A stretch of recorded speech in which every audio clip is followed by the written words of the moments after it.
Good morning to all of you. How are you? I hope you all are happy and doing your homework with great sincerity and punctuality.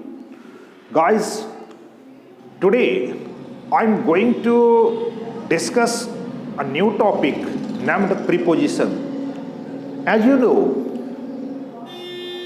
what is the definition of preposition? What do you mean by preposition?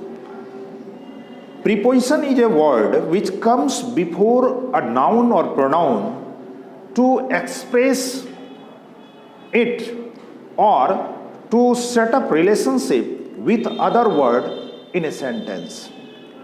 किसी भी वाक्य में noun या pronoun के पहले आकर के उस वाक्य के दूसरे वर्ड के साथ रिलेशनशिप को सेटअप करता है और एक विशेष अर्थ को भी बताता है। आज हम इस टॉपिक पर चर्चा करेंगे। इस कड़ी में आज स्टार्ट करेंगे और वो है आपका, सबसे पहले ये भी आप जान जाएं कि ये होता कितने प्रकार का है। तो इन जनरल दो प्रकार का ये होता है और फर्स्ट है आपका सिंपल प्रीपोजिशन और दूसरा कंपाउंड प्रीपोजिशन। तो सिंपल प्रीपोजिशन क्या होगा? सिंपल प्रीपोजिशन में जैसे कि सिंपली हम इन, एट, है ना, ऑन, इस सब का। कंपाउंड में क्या होता है कि जैसे लगेगा कि दो दो प्रीपोजिशन एक साथ जुड़ा हुआ है।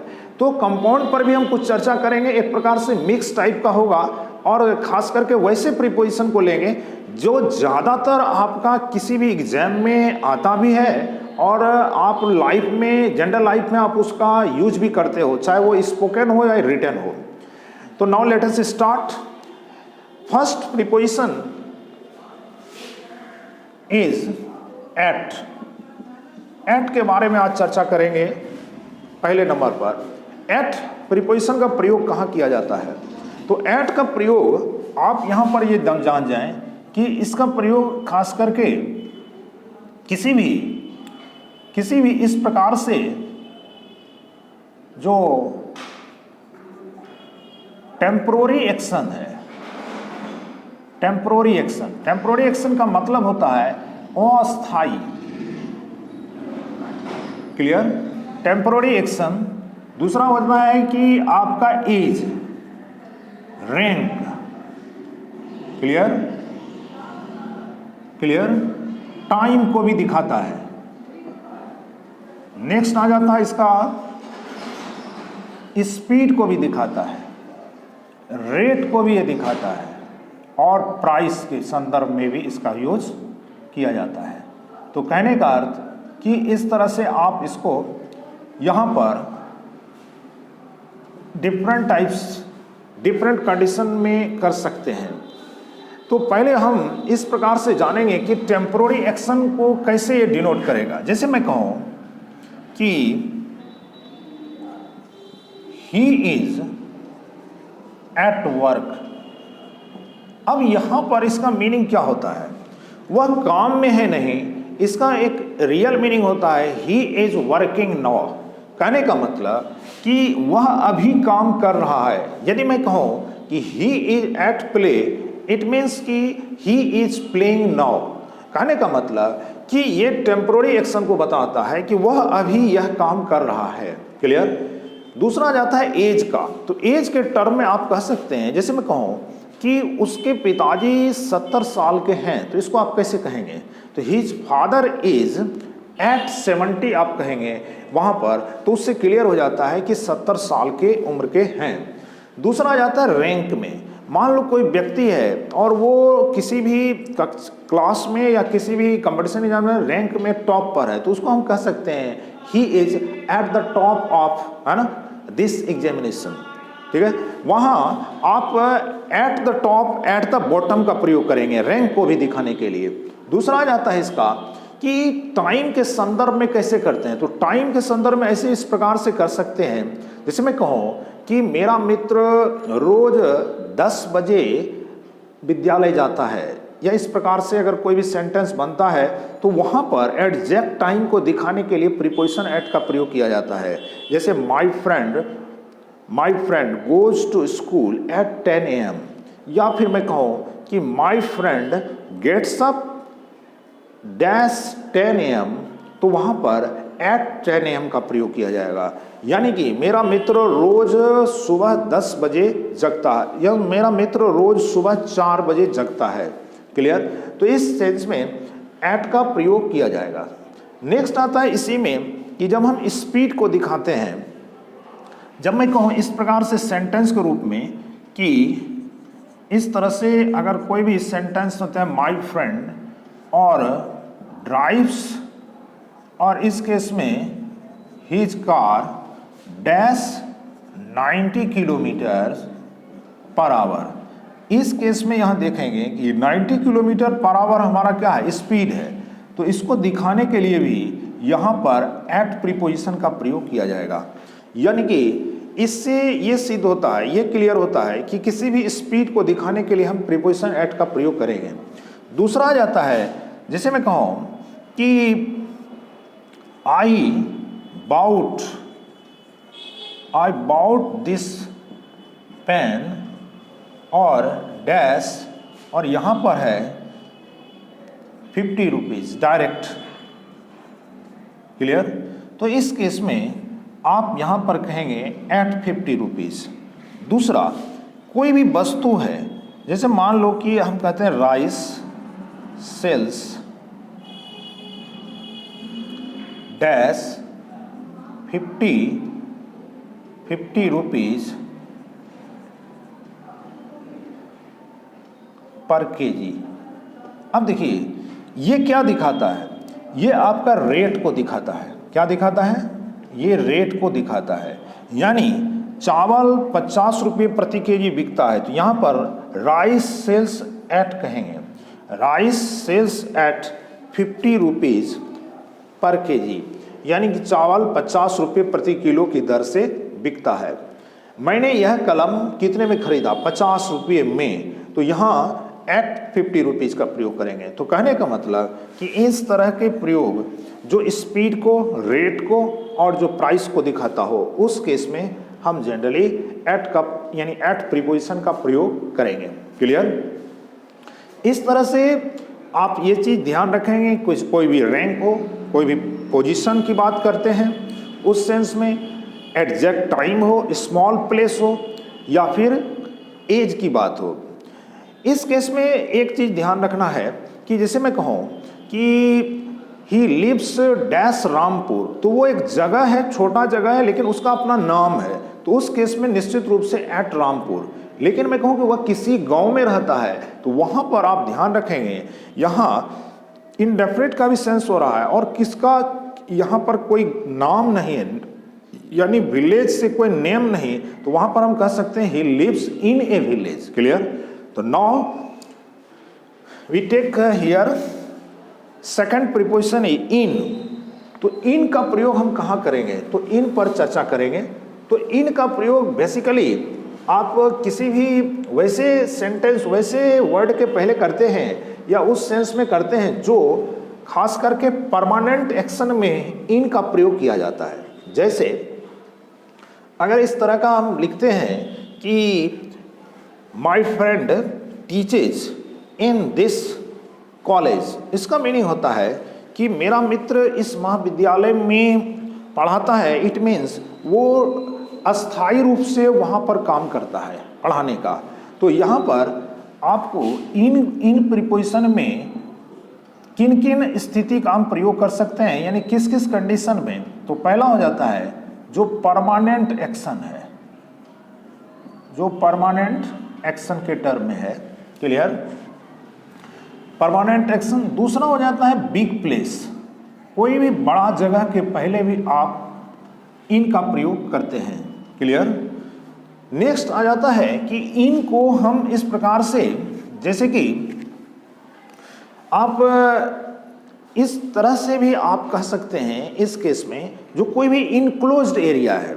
इनक्लोज्ड एरिया क्या होता है? जो चारों ओर से घिरा हुआ हो, जो चारों ओर से घिरा हुआ हो और उस बीच में कोई भी चीज़ है, कोई भी पर्टिकुलर कोई भी पर्सन बैठा हुआ है, तो उस केस में हम इस तरह से प्रयोग कर सकते हैं। जैसे मैं कहूँ कि the principal is dash his chamber, तो वहां पर कहना होगा इन हिज चैम्बर। वो चैम्बर जो है वो चारों ओर से घिरा हुआ है और उसमें बैठे हुए हैं। जैसे मैं कहूँ कि I am in my class, मैं अपने वर्ग में हूँ, तो मतलब कि वो वर्ग जो क्लास जो है यानी कक्षा जो है वो चारों ओर से घिरा हुआ है। तो कोई भी इनक्लोज्ड एरिया के पहले भी प्रीपोजिशन इन का प्रयोग जनरल करेंगे। नेक्स्ट इसी में इन का प्रयोग और कहाँ कर सकते हैं, तो पीरियड ऑफ टाइम, ध्यान रखेंगे पीरियड ऑफ टाइम के संदर्भ में इन का प्रयोग आप करते हैं। क्लियर, तो इसका भी यहाँ पर ध्यान रखेंगे। पीरियड ऑफ टाइम से मतलब होता है, जैसे मैं कहूँ कि वह 10 घंटों से, 10 दिनों से, 10 महीनों से या 10 सालों से, कुछ भी इस तरह का रहेगा कि वह 20 सालों से यहाँ रह रहा है। तो इस केस में रह रहा है, अगर कंटिन्यूअस का बात हो तो वहाँ पर आप लिखते हैं पीरियड ऑफ टाइम के संदर्भ में फॉर का और पॉइंट ऑफ टाइम के संदर्भ में सिंस का। लेकिन अगर मैं ये कहूँ कि वह इस प्रोजेक्ट को, इस कार्य को 6 महीने में पूरा करेगा, तो उस केस में 6 मंथ्स से एक पीरियड का बोध होता है और वहाँ पर हम कहेंगे he will complete his project in 6 months. तो कहने का मतलब पीरियड ऑफ टाइम के संदर्भ में अगर डायरेक्ट हम दिखाना हो हमको, तो वहाँ पर प्रीपोजिशन इन का प्रयोग करेंगे। लेकिन अगर टाइम के साथ कंटिन्यूटी का बोध हो, कि जैसे मैं कहूँ कि वह इस शहर में रह रहा है और कुछ टाइम है, कि वह इस शहर में 10 साल से रह रहा है या 10 साल से रहता आ रहा है, तो वहाँ पर कंटिन्यूटी का बोध होता है। उस केस में पीरियड ऑफ टाइम के साथ फॉर का ही प्रयोग होगा, इन का प्रयोग वहाँ नहीं करेंगे। लेकिन अगर पॉइंट ऑफ टाइम की बात होगी, जैसे वह जनवरी से ही यहाँ रह रहा है, तो उस केस में सिंस जनवरी का प्रयोग करेंगे। लेकिन इस केस में जहाँ पर डायरेक्ट टाइम दिया गया हो और कोई कंटिन्यूटी की बात नहीं हो, एक फिक्स टाइम में किसी कार्य को करने की बाध्यता हो या करने की बात हो, तो उस केस में प्रीपोजिशन इन का प्रयोग करेंगे। क्लियर, तो अभी जैसे हमने लिखा है कि बिग प्लेस्ड है, कोई इनक्लोज्ड एरिया है, मान लो कि पीरियड ऑफ टाइम है, परमानेंट एक्शन है, इन सभी के साथ आप जो है प्रीपोजिशन इन का प्रयोग करेंगे। नेक्स्ट लेते हैं आज हम इनटू। इनटू क्या है, तो इनटू के संदर्भ में आप इसमें सबसे बड़ी बात है कि इसका प्रयोग कहाँ कहाँ करते हैं। तो मोशन, जैसे कहते हैं ना कि गति की अवस्था को पार करके, यानी कि जब कोई भी वस्तु गति की अवस्था पार करके दूसरी अवस्था को प्राप्त करता है, जैसे हम इसको इस प्रकार से भी कह सकते हैं कि मोशन इनसाइड एनीथिंग। और दूसरा होता है इसका कि when we transform any language to other language, और या फिर इस प्रकार से कह सकते हैं कि कोई भी मटेरियल है और उसको हम एक माध्यम से दूसरे माध्यम में ले जाते हैं, तो वहाँ पर भी इनटू का प्रयोग किया जाता है। तो इनटू में 2-3 चीज़ ध्यान रखेंगे कि जैसे मैं कहूँ कि यहाँ पर कोई भी, जैसे कि इनटू को, तो मोशन इनसाइड एनीथिंग, ये तो आप लिख लेंगे मोशन इनसाइड एनीथिंग। क्लियर, अब इस चीज को, जैसे गति की अवस्था क्या होती है, जैसे मैं कहूं कि the cat jumped dash the tree, तो वहां पर आप कहेंगे the cat jumped into the tree.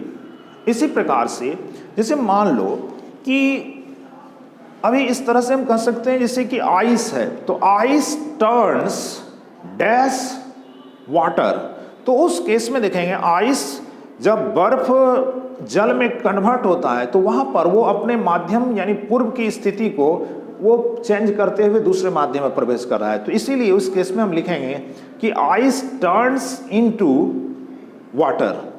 उसी प्रकार से कोई भी, जैसे मान लो कि इस केस में हम कहते हैं कि या तो कोई मटेरियल अपने माध्यम से किसी अदर माध्यम में, अदर पोजीशन में वो चेंज हो जा रहा हो, या फिर कोई भी लैंग्वेज है और उसको हम अदर में ट्रांसफ़र करते हैं, तो हम जैसे कहते हैं कि ट्रांसफ़र या translate the given facts dash English, तो यहाँ पर कहना होगा कि ट्रांसफ़र द गिवन फैक्ट्स या translate the given facts into English.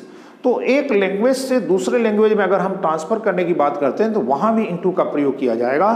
दूसरा बात होता है कि कोई भी गति की अवस्था को पार करते हुए दूसरी अवस्था को प्राप्त करेगा तो उस केस में भी आप इनटू का प्रयोग करेंगे। क्लियर? नेक्स्ट आ जाता है आपका इसमें फ्रॉम का प्रयोग कहाँ करेंगे। तो फ्रॉम में खास करके ये देखा जाता है कि कोई भी स्टार्टिंग टाइम जो है, कोई भी स्टार्टिंग टाइम, जैसे कहते हैं ना वह 10 बजे से यह काम या वह 10 बजे से यह काम करता है, तो वहां पर हम कह देंगे फ्रॉम। लेकिन अगर ये कहेंगे वह 10 बजे से कर रहा है तो कंटिन्यूटी का बोध होगा, तो वहां पर पॉइंट ऑफ टाइम का प्रयोग करेंगे। तो इन जनरल स्टार्टिंग टाइम और प्लेस, जैसे मैं कहूँ कि मेरा मित्र दिल्ली से आने वाला है तो my friend is to come from Delhi, तो वहाँ पर स्टार्टिंग टाइम या प्लेस के संदर्भ में आपको वहाँ पर दिखाना होगा। तो जैसे कहते हैं ना कि वह 10 बजे से यह कार्य आरंभ करता है, तो he starts this work from 10 o'clock, 10 बजे से। तो वहाँ पर एक स्टार्टिंग टाइम यानी कि इनिशियल जो टाइम जो होगा स्टार्टिंग का कोई भी चीज़ को कोई भी, तो वहाँ पर वो दिखाएगा। इस तरह से आपका वहाँ एग्जैक्ट टाइम रहेगा। और प्लेस, कोई भी प्लेस है वहाँ से अगर आते हैं तो खास करके आपका फ्रॉम जो है एक प्रकार से सेपरेशन का भी बोध कराता है। सेपरेशन, अब देखो सेपरेशन क्या होता है, जैसे एक चीज़ दूसरी चीज़ से अलग हो रहा हो। अगर मैं कहता हूँ कि वह वहाँ से आने वाला है किसी पर्टिकुलर प्लेस से, तो उस जगह को छोड़ेगा तब तो दूसरे जगह आएगा। तो यहाँ पर फ्रॉम में आप ध्यान रखेंगे। दूसरी बात कि जैसे मैंने कभी कहा कि कोई भी वस्तु अपनी मूल रूप को छोड़ करके, खास करके कोई मटेरियल है और वो अवस्था को प्राप्त करेगा लेकिन कंप्लीटली, यानी कि फिर उसको हम पुनः उस अवस्था में नहीं ला सकते। जैसे कि हम कहते हैं कि floor is made dash wheat, तो जैसे आटा गेहूं से तैयार किया जाता है, तो वहाँ पर आप इस प्रकार से भी समझेंगे कोई भी इस प्रकार का मटेरियल है, कोई भी पदार्थ है, वस्तु है, और वो अपने पूर्व की अवस्था को छोड़कर अन्य अवस्था को प्राप्त करता है और पुनः उस अवस्था में नहीं लाया जा सकता, तो उस केस में फ्रॉम का प्रयोग करेंगे। जैसे आप इस तरह से लिख सकते हैं कि floor is made, floor FL, floor is made from wheat. Clear? इस तरह का जो है आपको खास करके ध्यान देना होगा। और इसका प्रयोग खास करके सीमित है, लेकिन इसका ज़्यादा से ज़्यादा प्रयोग टाइम के सेंस में, प्लेस के संदर्भ में, खास करके सेपरेशन में। जैसे कहता हूँ the leaves falling a dash tree, इस सेंस में, तो वहाँ पर leaves, the leaves are falling from का प्रयोग होगा, यानी कि फ्रॉम द ट्री हम कह सकते हैं, यानी कि पत्ते जब पेड़ से गिरेंगे तो वो उस पोजीशन को छोड़ेंगे तभी गिरेंगे। कहने का मतलब कि सेपरेशन का भाव भी होता है स्टार्टिंग टाइम और प्लेस के संदर्भ में। और जब कोई भी वस्तु खास करके अपनी अवस्था को छोड़कर सदा के लिए दूसरी अवस्था में परिवर्तित हो जाता है, तो वहाँ भी हम फ्रॉम का प्रयोग करते हैं। और दूसरा इसका सबसे इंपॉर्टेंट पॉइंट है कि आप कह सकते हैं ओरिजिन का भी बोध कराता है, यानी कि यहाँ पर हम लिख सकते हैं ओरिजिन। ओरिजिन मीन्स कि कोई भी जैसे कि उसका बर्थ कहाँ से होता है, मूल उसका जो उत्पत्ति जो होती है वो कहाँ से। जैसे मैं कहूँ कि द गंगा ओरिजिनेट्स, या फिर कह सकते हैं स्प्रिंग्स डैश द हिमालयाज, तो वहाँ पर कहेंगे फ्रॉम द हिमालयाज, यानी गंगा हिमालय से निकलती है। क्लियर? तो इस प्रकार से फ्रॉम का भी आप देखेंगे। नेक्स्ट आते हैं इसी क्रम में जो आपका इम्पोर्टेंट भी है, और वो खास करके तो इस सिलसिले में एट के बाद इन के साथ इनटू, और उसके तुरंत बाद हमने फॉर फ्रॉम का प्रयोग यहाँ पर किया। अब देखिए इसी सिलसिले में आगे बढ़ते हैं और एक दो और लेते हैं। जैसे मान लो कोई ऑन का प्रयोग कहाँ किया जाता है, तो ऑन का प्रयोग खास करके वैसे प्लेस, वैसी अवस्था में किया जाता है जो एक कॉन्टैक्ट प्लेस यानी कि कोई भी वस्तु किसी वस्तु के ऊपर टच्ड अवस्था में, यानी कि एक दूसरे को स्पर्श करते हुए रखा हुआ हो, तो वहां पर हम ऑन का प्रयोग करेंगे। जैसे मैं लिखूं, अगर there are 4 books on the table, इसका मतलब है 4 किताबें टेबल पर रखी हुई हैं, यानी कोई भी सरफेस को टच करते हुए कोई भी वस्तु उस पर रखी हुई है तो वहां पर ऑन का प्रयोग करेंगे। दूसरा, कोई भी डे या डेट हो, इस प्रकार से डे हो या डेट हो, इस तरह से, जैसे मान लो मैं कहूं कि he generally comes here dash Monday, तो ऑन मंडे, वह सामान्यतः सोमवार के दिन यहाँ आता है। अगर इसी तरह से कहें कि उनका जन्म 25 मार्च या मेरे मित्र का जन्म 25 मार्च को हुआ था, तो इस या 25 मार्च 2010 को हुआ था, या 25 मार्च कुछ भी इस तरह से डेट दिया रहे ईस्वी के साथ, तो डेट का प्रयोग हमेशा ऑन के साथ ही होगा, यानी कि ही वाज बॉर्न ऑन कुछ भी इस तरह से 25 मार्च, क्लियर। और अगर कोई ईस्वी है तो कोमा देके आप इसमें दे सकते हैं कि 1982, इस प्रकार से। कहने का मतलब कि कोई इस तरह से आपका अगर डेट के टर्म में दिया हो या डे है, तो कोई भी संडे, मंडे, ट्यूसडे, तो वहां पर आप ऑन का प्रयोग करेंगे। तो खास करके ये देखना है ऑन का प्रयोग कहाँ कहाँ करते हैं। तो ऑन का प्रयोग आप सबसे पहले करते हैं कि कोई भी सरफेस को टच करते हुए कोई वस्तु रखा है तो उसमें डे के साथ, डेट के साथ। दूसरा, अगर मान लो कि कोई भी अगर बुक है और कोई भी व्यक्ति से संबंधित है, तो उस केस में भी ऑन का प्रयोग करते हैं। जैसे मैं कहूं कि this book is on mister Kalam, तो इसका मीनिंग होता है कि यह बुक जो है वो मिस्टर कलाम से संबंधित है। कहने का मतलब कि वहां पर आपको कोई भी व्यक्ति से कोई वस्तु, कोई बुक है और वो जुड़ा हुआ है, तो वहां भी ऑन प्रीपोजिशन का प्रयोग करते हैं। और दूसरा होता है कि जैसे मैं कहूं कि 1 जनवरी की शाम को कोई कार्यक्रम है और वो होने जा रहा है, तो इसको कैसे कहेंगे। तो जैसे मैं कहूं कि एक cultural programme is going to organise dash dash the evening of 1 January, तो उस केस में on the evening of 1 January कहना होगा, इन द इवनिंग नहीं कहेंगे। लेकिन अगर सिर्फ आप इस तरह का कोई भी चीज बोलते हो कि वह सुबह में बाजार जाता है या वह शाम में कहीं जाता है, तो ही गोज, कोई प्लेस है, he goes to market in the evening, या he goes to walk in the morning, तो वहाँ इन द मॉर्निंग कहेंगे। लेकिन वो मॉर्निंग अगर किसी पर्टिकुलर डेट से, किसी खास तारीख से संबंधित हो, तो उस केस में ऑन का प्रयोग किया जाएगा। क्लियर। तो इस तरह से ऑन पर आप ध्यान रखेंगे खास करके। तो जैसे मैं कहूँ कि कोई बुक है, तो बुक के संदर्भ में मान लो ये इंग्लिश ग्रामर का है, तो हम कह सकते हैं this book is on English grammar, यानी कि यह जो पुस्तक है ये अंग्रेजी व्याकरण पर लिखा गया है या अंग्रेजी व्याकरण से संबंधित है। क्लियर। नेक्स्ट चलते हैं इसी क्रम में और आगे बढ़ते हुए, जिसे कहते हैं बिटवीन। तो बिटवीन का प्रयोग कहाँ करते हैं। तो बिटवीन का प्रयोग खास करके कोई भी 2 व्यक्ति या वस्तु के बीच में अगर दिखाना हो हमको, तो उसमें हम बिटवीन का प्रयोग करते हैं।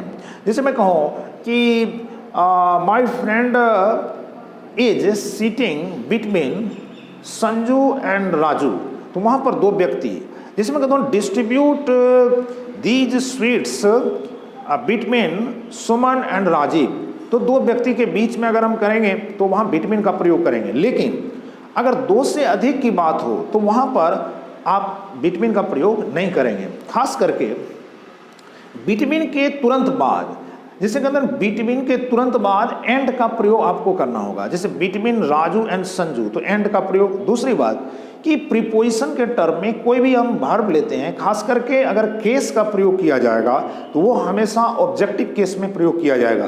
जैसे कहते हैं ना कि उसके और मेरे बीच में, यानी कोई भी समझौता है तो बिटवीन यू एंड मी, यानी तुम्हारे और मेरे बीच में, तो वहां पर बिटवीन यू एंड मी, तो कहने का मतलब कि बिटवीन के बाद ऑब्जेक्टिव केस का प्रयोग आप करेंगे, खास करके प्रोनाउन के संदर्भ में। और इस तरह से ध्यान रखेंगे कि जैसे मैं कहूँ कि प्रत्येक कप के साथ, तो वहां पर बिटवीन ईच आप कप कहें, कप नहीं कहेंगे, बिटवीन जब भी होता है तो प्रति शब्द के लिए नहीं होता, यानी एक के लिए कभी नहीं किया जाएगा, कम से कम दो, तो वहां पर बिटवीन कप्स कह सकते हैं, बिटवीन ईच कप नहीं कह सकते हैं। क्लियर?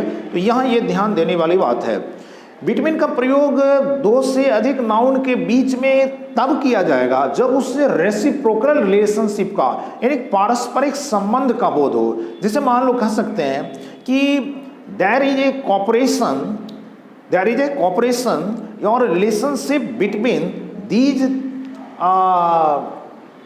थ्री कंट्रीज, कोई भी सहयोग होता है एक देश से दूसरे देश में, तो वहां पर इस तरह का प्रयोग बिटवीन के साथ तभी हम करेंगे दो से अधिक के बीच में, जब रेसिप्रोकल रिलेशनशिप, यानी रेसिप्रोकल एक पारस्परिक संबंध की बात हो।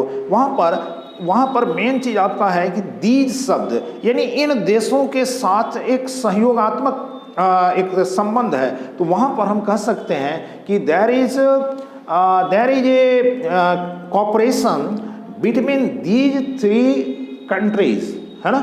या रिलेशनशिप की अगर बात करें तो there is a relationship between these three, और इस तरह से फैमिलीज की बात हम कर सकते हैं। क्लियर? तो यहाँ पर बिटवीन का प्रयोग दो से अधिक के लिए तभी किया जाएगा जब उसके साथ पारस्परिक संबंध का बोध हो। क्लियर? अब आते हैं इसी तरह से कि दो से अधिक के लिए इन जनरल किसका प्रयोग करते हैं, तो एक प्रीपोजिशन है जिसका नाम है एमोंग। क्लियर?